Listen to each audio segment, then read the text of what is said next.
నమస్తే అండి. మీ పేరు? నా పేరు కృష్ణమూర్తి అండి. కృష్ణమూర్తి గారు ఎక్కడి నుంచి కాల్ చేస్తున్నారండి? నేను ఇక్కడ బిఎన్ రెడ్డి నుంచి అండి. ఓకేనండి. మన లైవ్ చూస్తున్నారా రాజకీయ ప్రస్థానం?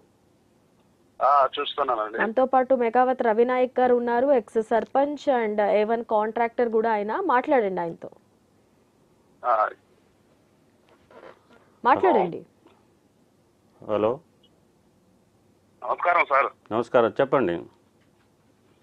ఇది మీరు కాంట్రాక్ట్ అంటున్నారు కదా సార్? అవును. అదే ఎట్లా ఎదిగిరు, ఏం సంగతి, ఎట్లా మాట్లాడదామని. ఎదగడం అంటే మనిషికి ఆలోచన ఇంపార్టెంట్. ఓకే. ఆలోచన చేయంగానే మనం దాన్ని అప్పుడే మనసులోకి డిలీట్ చేస్తే ఎప్పుడు ఎదగలేం. ఒక పని చేయాలంటే దానికి కష్టపడాలంటే దాన్ని కరెక్ట్ పట్టుదల పట్టుకొని మనం దానికి నెగ్గిన దాకా, ఆ పని కంప్లీట్ అయిన దాకా అది అయిపోతే దానివల్ల మనకు ఇది అవుతుంది. ఓకే. మీరేం చేయాలి? ఊరికి కూడా ఒక సేవ చేశారని చెప్పి అది ఎట్లా పాసిబుల్ అయింది సార్ మీకు? సర్పంచ్ అంటున్నారు కదా, ఎక్స్ సర్పంచ్ అంటున్నారు కదా. అవునవును. ఇక్కడ కాంట్రాక్ట్ చేస్తూ సర్పంచ్ ఎట్లా పాసిబుల్ అయింది అంటున్నాం. కాంట్రాక్ట్ చేస్తూ పుట్టిన ఊరిని మనం డెవలప్ చేయాలి, మనం ఒక్కళ్ళమే హ్యాపీగా ఉండాలని అనుకుంటే మనం హ్యాపీగా బెంగళూరులో ఉండొచ్చు, మంగళూరులో ఉండవచ్చు, బొంబాయిలో ఉండవచ్చు, మంచి లగ్జరీ ఇంట్లో మనం ఉండవచ్చు.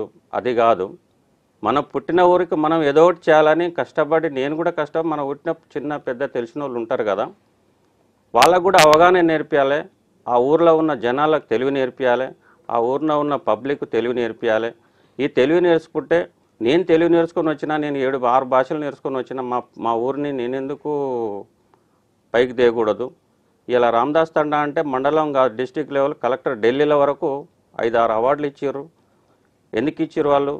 ఢిల్లీ వాళ్ళు వచ్చి అవార్డు ఇచ్చారంటే అంత ఆషామాషి కాదు అది. అందుకనే మన కష్టం మనం చేస్తే అందరికి తెలియనివ్వాలి.